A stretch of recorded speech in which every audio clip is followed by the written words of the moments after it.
Bismillahirrahmanirrahim. Assalamualaikum warahmatullahi wabarakatuh. Bapak Ibu sekalian, rahimani wa rahimakumullah. Kita bertemu dalam sebuah sesi yang kita akan membahas secara ringkas tentang manasik haji dan umroh.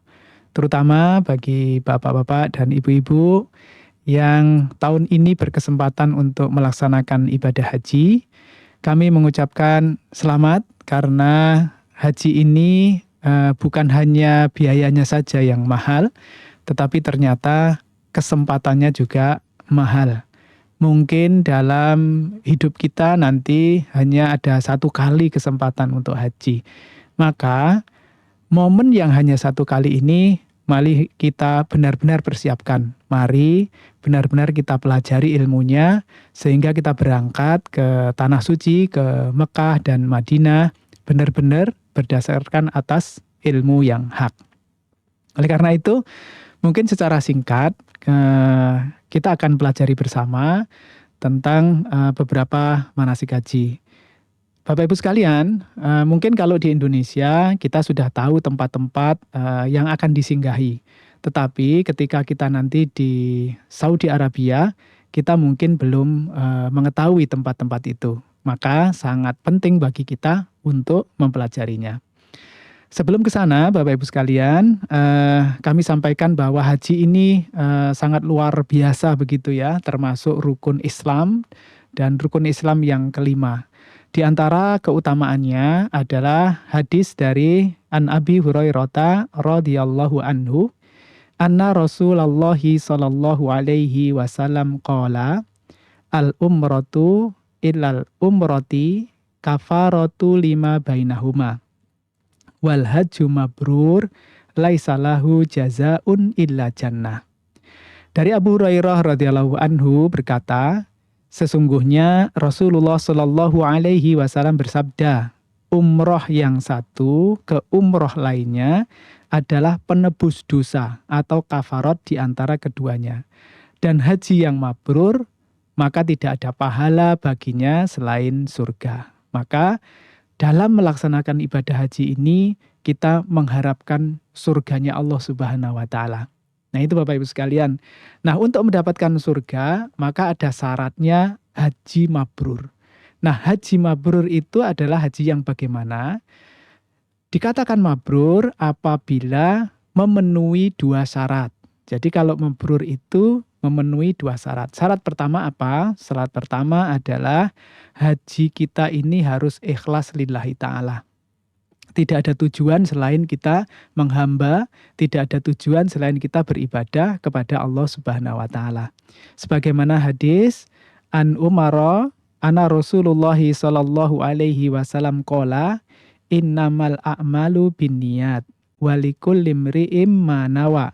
Faman kanat hijratuhu ilallahi wa rasulih fa hijratuhu ilallahi wa rasulih. Wa man kanat hijratuhu lidunya yusibuha awim ro'atin yang kihuha fahijratuhu ilama hajaro ilai.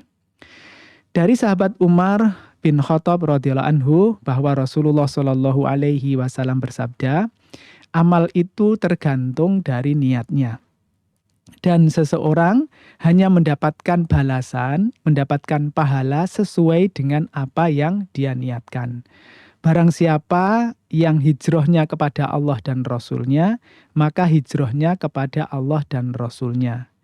Dan barang siapa yang hijrahnya karena dunia atau karena wanita yang hendak dia nikahi, maka hijrahnya hanya sesuai dengan niat itu saja. Hadis ini diriwayatkan oleh Imam Bukhari dan Imam Muslim.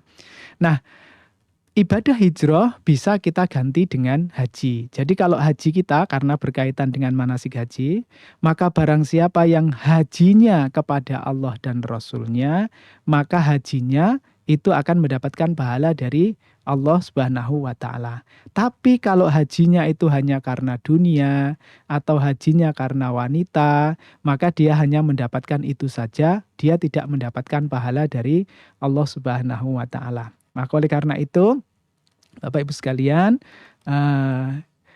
haji ini syarat yang pertama menjadi haji mabrur itu adalah ikhlas lillahi ta'ala.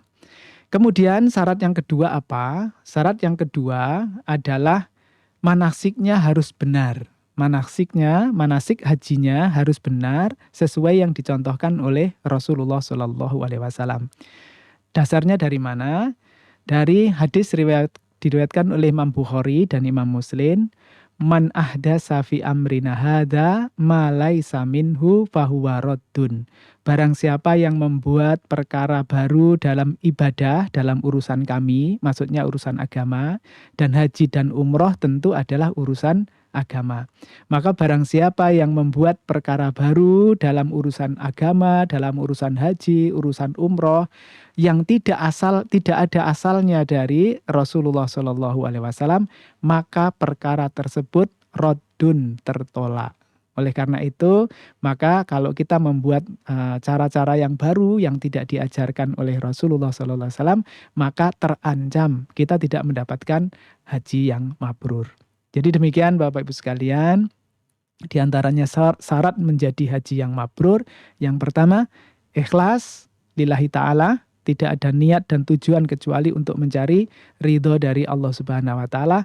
Dan yang kedua adalah kita benar manasik hajinya sebagaimana yang dicontohkan oleh Rasulullah Shallallahu Alaihi Wasallam. Itu diantara syaratnya. Kemudian Bapak Ibu sekalian, ketika kita melakukan perjalanan yang panjang, karena haji ini nanti praktis 42 hari, Bapak Ibu sekalian meninggalkan Republik Indonesia, meninggalkan kampung halaman untuk menuju ke Mekah, maka kita harus berbekal. Nah, di antara bekal yang harus disiapkan itu tidak kurang dari 4 hal. Pertama, bekal yang paling penting itu adalah takwa. Nah, ketakwaan itu adalah kita senantiasa menjalankan perintah Allah Subhanahu wa Ta'ala dengan harapan untuk mendapatkan pahala dari Allah Subhanahu wa Ta'ala, dan senantiasa kita menjauhi larangan-larangan Allah Subhanahu wa Ta'ala dengan harapan kita tidak diazab atau kita dijauhkan dari siksa Allah Subhanahu wa Ta'ala. Ini diantara beberapa definisi takwa. Nah, nomor 1 yang menjadi bekal adalah takwa. Wa tazawwadu fa inna khairaz zadi taqwa. Maka berbekalah kalian karena sesungguhnya sebaik-baik bekal itu adalah takwa. Itu yang pertama. Kemudian yang kedua adalah ilmu. Agar kita tidak tersesat, agar kita mudah dalam menjalankan ibadah ini, maka yang kedua yang harus kita persiapkan bekal kita adalah ilmu.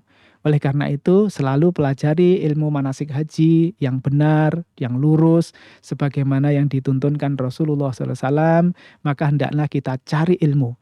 Dan sekarang media ilmu sangat banyak. Bisa dengan video, bisa dengan baca buku, bisa dengan ulasan-ulasan yang bermanfaat, itu ilmu ada di sana. Itu bekal yang kedua. Kemudian bekal yang ketiga adalah fisik. Kenapa fisik? Karena haji dan umroh ini nanti full dengan kegiatan yang melibatkan anggota badan. Jadi tawaf nanti butuh fisik yang kuat, sa'i juga butuh kondisi fisik yang kuat. Maka persiapkan untuk mempersiapkan badan kita sehingga kita dalam kondisi fit ketika nanti kita melakukan ibadah haji. Itu yang ketiga. Kemudian yang keempat diantaranya adalah bekal-bekal dari barang-barang bawaan. Baik itu untuk keperluan sendiri atau keperluan kelompok, itu harus dipersiapkan. Jadi Bapak Ibu sekalian, persiapkan bekal dari sekarang. Bekal yang pertama adalah takwa, bekal yang kedua adalah ilmu, kemudian bekal yang ketiga adalah kondisi fisik yang baik, yang prima, kemudian yang bekal yang keempat adalah barang-barang bawaan. Baik termasuk di dalamnya uang saku dan lain-lain, itu termasuk dari barang bawaan. Nah Bapak Ibu sekalian, di antara hal yang perlu diperhatikan berikutnya adalah di Indonesia itu perjalanan haji itu dibagi menjadi 2 gelombang. Jadi Indonesia itu jalan hajinya ada dua gelombang, gelombang pertama dan gelombang kedua. Apa bedanya? Gelombang pertama itu sudah diberangkatkan sejak bulan Dzulqa'dah. Jadi mungkin masih agak jauh dari 10 Dzulhijjah atau bulan-bulan haji. Sedangkan gelombang kedua itu diberangkatkan ketika sudah mendekati waktu-waktu haji. Nah, oleh karena itu kita perlu memperhatikan dua gelombang ini. Kita belum tahu Bapak Ibu sekalian nanti akan masuk gelombang mana, sehingga dua gelombang itu layaknya untuk kita pelajari masing-masing urutan-urutannya. Kita mulai dari gelombang pertama. Gelombang pertama karena masih jauh, maka nanti yang dituju adalah kota Madinah dulu. Karena nanti haji dan umroh itu ada di kota Mekah, maka panjenengan bisa berkesempatan ziarah ke Madinah terlebih dahulu. Sehingga urutannya pertama dari rumah, panjenengan nanti akan berangkat menuju ke embarkasi haji. Jadi di embarkasi itu tempat pemberangkatan haji, biasanya dekat dengan bandara gitu ya. Kemudian yang kedua dari embarkasi haji di Indonesia, langsung menuju ke Madinah. Jadi yang gelombang satu dari rumah, menuju embarkasi, menuju Madinah. Nah, Madinah nanti ziarah ke Masjid Nabawi dan lain-lain. Kemudian setelah di sana sekitar 8 hari, maka panjenengan akan melakukan umroh di Mekah. Jadi mulai umroh dari Madinah menuju Mekah. Sehingga nanti mikotnya ada di Zulhulaifah atau Bir Ali. Di situ nanti tempat mikot. Nah, kemudian setelah umroh dan haji nanti selesai. Setelah umroh dan haji selesai, nanti panjenengan baru melakukan pemulangan. Nah, pemulangannya itu melewati kota Jeddah. Melewati kota Jeddah. Dari Jeddah panjenengan nanti akan terbang ke Indonesia. Karena pulang itu namanya debarkasi. Jadi kalau berangkat tadi embarkasi, kalau pulang namanya debarkasi. Setelah dari debarkasi baru panjenengan pulang kembali ke rumah. Jadi itu untuk gelombang satu, saya ulangi lagi. Gelombang satu pertama dari rumah menuju ke embarkasi haji. Dari embarkasi haji menuju ke Madinah untuk ziarah. Kemudian dari Madinah menuju ke Mekah untuk umroh dan haji. Kemudian dari Mekah menuju ke Jeddah. Dari Jeddah baru terbang ke debarkasi, baru kemudian kembali lagi ke rumah masing-masing. Nah, kemudian untuk yang gelombang kedua, karena gelombang kedua ini mepet dengan waktu haji, maka dari Indonesia langsung ke Mekah. Jadi urutannya Bapak Ibu sekalian, kita mulai dari awal. Jadi dari rumah, nanti menuju ke embarkasi. Nah, dari embarkasi menuju ke Jeddah. Menuju ke Jeddah. Nah, Bapak Ibu sekalian, ulama mengatakan bahwa yang rojih, yang kuat pendapatnya, Jeddah itu bukan termasuk dari mikot. Sehingga mikotnya nanti ada di Ya'lamlam, yakni di atas pesawat. Maka oleh karena itu persiapkan pakaian ihram sebelum nanti naik ke pesawat. Jadi dari rumah menuju embarkasi, setelah dari embarkasi menuju ke Jeddah, setelah Jeddah berangkat ke Mekah untuk umroh dan haji. Maka umroh dan haji lebih dulu, baru kemudian berangkat ke Madinah untuk ziarah. Jadi berangkat ke Madinah untuk ziarah. Setelah ziarah, baru terbang ke Indonesia ke debarkasi haji, baru kemudian pulang ke Indonesia, pulang ke rumahnya masing-masing. Nah, ini perbedaannya antara gelombang satu dan gelombang kedua. Jadi kalau gelombang satu ziarah dulu ke Madinah, baru kemudian umroh dan haji. Tetapi gelombang kedua itu dari Indonesia langsung umroh dan haji di Mekah, baru kemudian ziarah ke Madinah, baru pulang. Nah, ini kira-kira Bapak Ibu sekalian, di antara beberapa hal yang perlu kita pelajari, dan insya Allah nanti kita akan lanjutkan dengan pelajaran lebih detail bagaimana nanti di Madinah, bagaimana nanti di Mekah, bagaimana urutan-urutan manasik umroh, bagaimana urutan-urutan manasik haji, nanti akan kita pelajari di sesi berikutnya. Terima kasih. Billahi taufik wal hidayah. Wassalamualaikum warahmatullahi wabarakatuh. لبيك اللهم لبيك لبيك لا